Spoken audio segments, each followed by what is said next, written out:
ETF index mutual funds నేర్చుకుని stock మార్కెట్లో రాణించాలనుకుంటున్నారా? వెంటనే ఈ నెంబర్కి కాల్ చేయండి.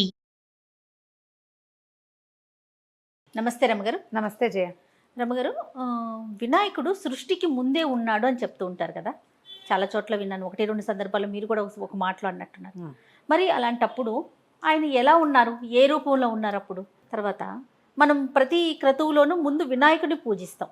శివపార్వతుల కళ్యాణంలో కూడా వినాయకుడికి మరి పూజ చేశారా ముందే ఉండుంటే కనుక? ఇలా కొన్ని అనుమానాలండి వస్తాయి. కొన్ని కథల్లో ఇవి తెలుస్తాయి జయ మనకి. దీన్ని ఎట్లా చెప్తారంటే చాలా ప్రత్యేకమైన విషయంగా కనపడుతుంది. సృష్టి ఆదిలో మొదట శబ్దం ఉద్భవించింది. ఆ శబ్దమే ప్రణవం, ఓంకారం, పరమాత్మ తత్వము. మొట్టమొదట సృష్టి మొదలు పెట్టాలంటే సమస్తమైన ప్రాణికోటి రావాలి కదా, అంతేగా. అన్ని జంతుజాలాలు జీవజాలాలతో పాటు ప్రపంచమంతా నిర్మింపబడాలి. అప్పుడు మొదట ఒక శబ్దం ఉద్భవించిందని, ఆ ఉద్భవించిన శబ్దము ప్రణవం అని, ఆ శబ్దం ఓంకారం. ఓంకారం. ఆ ప్రణవము ఎలా కనపడిందంటే అక్షరంగా, తర్వాత దాని స్వరూపం కనిపించిందని. ప్రణవం ఒక రూపం దాల్చింది. ఆ రూపము మెల్లిగా చిన్న చిన్న ఆకారాల మార్పుతోటి అది ఏనుగు శిరస్సులాగా కనపడిందట. గణపతి స్వరూపంగా అది దర్శనమిచ్చింది. సృష్టికి ముందే మరి ప్రపంచం అంతా నిర్మింపబడిందంటే పరమాత్మ తన యొక్క శక్తిని ఇట్లా ప్రభావితం చేశాడు. శక్తితోటి ప్రపంచాన్ని తన శక్తితో నింపాడు. మొదట ఓంకారంతో ప్రణవ స్వరూపంగానే కనపడ్డాడు. ఆ ప్రణవ స్వరూపమే ఈ గణపతి యొక్క స్వరూపం. ఆ రూపం అట్లా కనపడుతుందట. అక్షరాలు ఇప్పుడు మనకి ఈయన మన ఓంకార శుండహ అంటారు గణపతిని. ఆయన ఒక తొండము అవన్నీ ఓంకారాన్ని పోలింటాయి. నువ్వు చూడు, ఓం రాసి దాన్ని గణపతి స్వరూపంగా మారుస్తున్నట్టుగా మనకి ఈ మధ్య చాలా చోట్ల పిల్లలు కూడా వేస్తారు ఆ బొమ్మ. అవునండి. ఓంకార రూపంలో ఉన్నాడు గణపతి. అంటే ముందు నుంచి ఉన్నట్టేనా? సృష్టి అంతా మొదలవటానికి ముందు ఎవరున్నారు? గణపతి ఉన్నాడు. ఈ స్వరూపమే మొదట కనపడింది. క్రమంగా మిగిలిన మొత్తం త్రిమూర్తులు ఉద్భవించారు. తర్వాత వాళ్ళ నుంచి రకరకాల శక్తులు వచ్చినాయి. ప్రపంచం అంతా నిర్మింపబడింది. అయితే పార్వతీదేవి ఆ ఆద్యశక్తిగా మొట్టమొదట ఉద్భవించిన స్వరూపానికి తను జన్మనివ్వాలని కోరుకుందని ఒక కథనం. అయితే ఆవిడ ఆ ఊహ చేస్తూ ఒక పిల్లవాడికి బొమ్మని చేసి పెట్టుకుంది. చేసిన తర్వాత ఏమైంది? పిండితో తయారు చేసింది. ఊహిస్తూ ఆ ఊహతోటి చేస్తూ ప్రాణప్రతిష్ఠ చేసింది.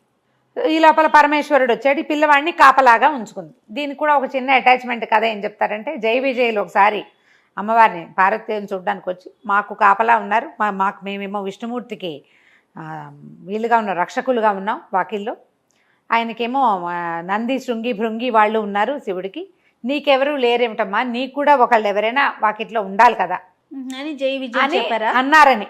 అంటే ఆవిడ ఆ ఊహ చేస్తూ ఒక బాల స్వరూపాన్ని సృష్టించుకుని వాకిట్లో కావలిగా ఉంచింది. ఎవరైనా వస్తే చూసుకోమని. పరమేశ్వరుడు వచ్చాడు. ఈ పిల్లవాడు ఈవిడితోటి కాపలాగా ఉంచబడ్డవాడన్న ధ్యాస ఆయనకి లేదు. పైగా ఆయన లోపలికి వెళ్ళిపోవాలనుకున్నాడు. శిరస్సు ఖండించి లోపలికి వెళ్ళాడు.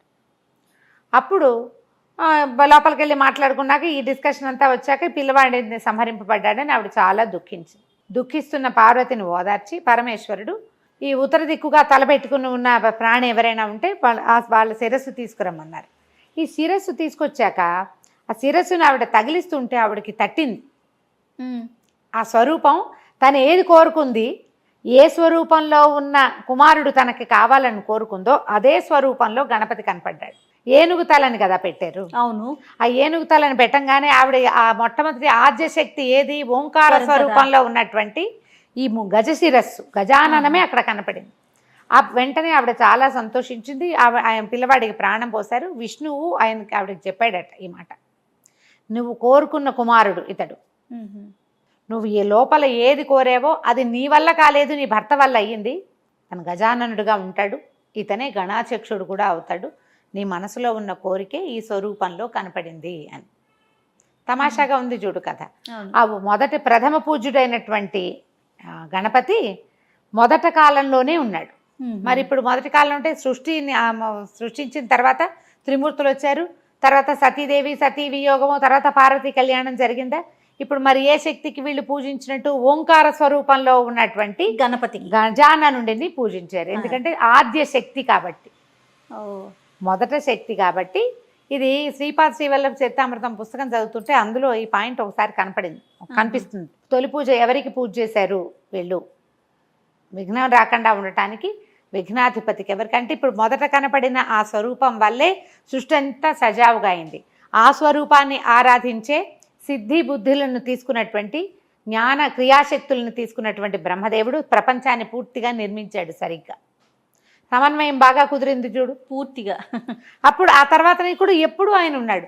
స్వరూపంగా మనకి కనపడింది శివపార్వతుల సంతాన స్వరూపం, అవును, ప్రపంచానికి తెలిసింది. కానీ ఈ ప్రపంచ నిర్మాణ శక్తులైన వీళ్ళందరికీ కూడా ప్రణవ స్వరూపంలో గజాననుడు ముందు నుంచే తెలుసు.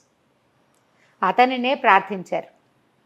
కథ బాగుంది చూడు, చాలా అద్భుతంగా తమాషాగా ఉన్నప్పటికీ ఇది ఆలోచింపచేసే కథ. ముందు నుంచి ఉన్నాడు. మరి ఆ ప్రణవ స్వరూపం నుంచే మనకి ఇంత ప్రపంచం అంతా వచ్చింది కదా, అందులో ఇంచే కాదు రమ్మగారు. మన సృష్టికర్త ఆదిశక్తి అనుకుంటాం కదా, పరాశక్తి అమ్మ, ఆమెలో నుంచి ఉద్భవించిన వాళ్ళే కదా బ్రహ్మ విష్ణు మహేశ్వరులు.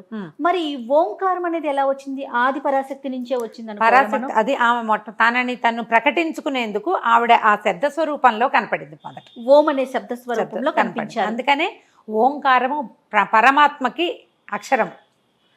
అన్నిటికీ ఓమే కదా జయ. అవునవును. ఓంకారము ప్రణవవాచ్యంగా ఉంటాడు భగవంతుడు. నువ్వు ఇంకేం చేయొద్దు, ఒట్టి ఓం చేసినా కూడా భగవంతుడు ప్రత్యక్షం అవుతాడు. అది శివునికి ప్రతీక, భగవంతుడికి. అది ఇప్పుడు శివుడు పార్వతి అని కాదు, ఈ మొత్తం ప్రపంచానికి ఏ శక్తి అయితే నడుపుతుందో ఆ శక్తి. ఆ శక్తి ఓం. అది స్త్రీయా పురుషుడా అనే నియమం లేదు అక్కడ. ఓంకారమే పరబ్రహ్మ యొక్క శక్తి. ఈ మొత్తం బ్రహ్మానంగాన్ని పుట్టించేవాడని అనుకోవడానికి వీల్లేదు. ఈ మొత్తాన్ని ఎవరైతే సృజించారో వాళ్ళు ఆ శక్తి ఒక ప్రత్యేకమైన శక్తి. అది మనకి ఈ కేనోపనిషత్తు వాటిలలో కథలు చెప్తారు జయ, చిత్రమైన కథలు. పరబ్రహ్మం ఒక మెరుపులాగా దీనిలాగా కనపడింది. ఒక్కొక్కళ్ళు కనుక్కోవడానికి వెళ్ళారు, కనుక్కోలేకపోయారు. ఆవిడ ఉమాదేవిగా స్వరూపం చెందింది అని చెప్తారు. పెద్ద మెరుపు, అదేమిటో విచిత్రమైన స్వరూపం, అర్థం కాలేదు. అగ్ని ఇంద్రుడు వాళ్ళిద్దరే ఆమెను సమీపించారు, ఆ శక్తిని సమీపించారు. మిగిలిన వాళ్ళు ఏమీ సమీపించలేకపోయారు. వాళ్ళని ఆవిడ తోసేసింది అక్కడి నుంచి, పట్టుకోలేకపోయారు వాళ్ళు. కానీ సమీపించగలిగినందుకే అగ్ని ఇంద్రుడు ఇద్దరు మనకి భూలోకంలో వాసులకి ఆరాధ్య దైవాలు అయ్యారు. అగ్నిని ఆరాధించాలి, ఇంద్రుడిని ఆరాధించాలి. వాళ్ళిద్దరు కొంచెం పవర్ఫుల్ వాళ్ళు అనమాట మిగిలిన వాళ్ళకంటే. కానీ వాళ్ళు కనిపెట్టలేకపోయారు. చివరికి అది అంతర్ధానమై ఉమాదేవి స్వరూపంలో కనపడిందట. అట్లా చెప్తారు. సో ఇప్పుడు ఫలానా వాళ్ళు అని చెప్పడానికి వీల్లేదు దీన్ని. ఇప్పుడు ఈ పరబ్రహ్మతత్వాన్ని ఆరాధించాలంటే మనం శుక్లాంబరధరం చదువుకున్నా, వినాయకుడిని చదువుకున్నట్టే, శక్తిని చదువుకున్నట్టు. అది ఏ శక్తి వల్ల మన ప్రాణులు ఇంత ప్రపంచం నిర్మించబడిందో ఆ పరంజ్యోతిని మనం ఈ రకంగా ప్రార్థించుకోవచ్చు. ఎట్లా కుదిరితే అట్లా. ఇప్పుడు వినాయకుడు ముందు నుంచి ఉన్నట్టు క్లారిటీ వచ్చేసింది కదా పూర్తిగా. పైగా మనకి ఇంకోటి ఏంటంటే, ఈ వినాయక చవితి రోజున చవితి రోజున గనక మనం ఖగోళంలో ఆకాశంలో చూస్తే చిన్న ఎలుక లాంటి ఆకారము, ఆ పైన ఏనుగు ముఖము కనిపిస్తాయి, నక్షత్రాల ఆకారంలో కనపడతాయి. దానివల్లే ఇది ఇట్లా చేయబడింది. ఇట్లా ఈ రోజున ఇవి ఎలా కనపడతాయి ఖగోళంలో, దాన్ని బట్టే మనం ఈ పండగ చేసుకోవాలని, ఇవాళ దాన్ని ఆరాధించాలని. చవితి నాటి చంద్రుడు కూడా చూడు నవ్వుతున్న మొహంలాగా ఉంటుంది. అవును కదా, అందుకని చవితి చంద్రుడు దానికి ఒక ప్రత్యేకమైన రోజు. ఆకాశంలో నక్షత్రాలు మనం అసలు గమనిస్తాం, అసలు పట్టించుకోం కదా, పట్టించుకోనే శమంతకోపాఖ్యానపు కథ కూడా కనపడుతుందట. ఆకాశంలో నక్షత్ర రూపంలో సింహము అట్లా విచిత్రంగా కనిపిస్తాయి, సూర్యుడు ప్రత్యేకంగా కనిపిస్తాయట. అన్ని రాసులలోనూ మనకి అన్ని పండగల్లోనూ ఇలాగే ఖగోళంలో ఏదో ఒక నక్షత్ర దర్శనం అవుతుంది. మనం అవేమీ పట్టించుకోం, ఎవరో రాస్తారు, ఏదో చదివి వదిలిపెట్టేస్తాం, పండగ మాత్రం చేసేసుకుంటూ ఉంటాం. పండగ మళ్ళీ దాని మీద దేనికి అనేది ఒక ప్రశ్న వస్తూ ఉంటుంది. ఈ ప్రశ్నకి క్లారిటీ ఇవ్వడానికి సరిపడా విజ్ఞానము మనకి అటాచ్మెంట్గా అందలేదు జయ. మధ్యలో కొంత గ్యాప్ వచ్చేసింది. ఇప్పుడు ప్రశ్నలు వచ్చినాయి, మధ్యలో కొంతకాలం అదేమి ప్రశ్నలు లేవు, క్వశ్చన్స్ లేవు. క్వశ్చన్స్ లేకపోతే ఆన్సర్స్ ఎక్కడి నుంచి వస్తాయి? అంతే కదా, ప్రశ్నిస్తేనే కదా మనకు సమాధానాలు లభించింది. సో ఈ మొట్టమొదట ఆరాధించవలసిన దైవంగా వినాయకుడే ఉన్నాడు. ఓంకారాన్ని మనం చెప్పుకున్నా కూడా వినాయకుడిని ఆరాధన చేసినట్టేనని కూడా చెప్తారు. నమస్తే.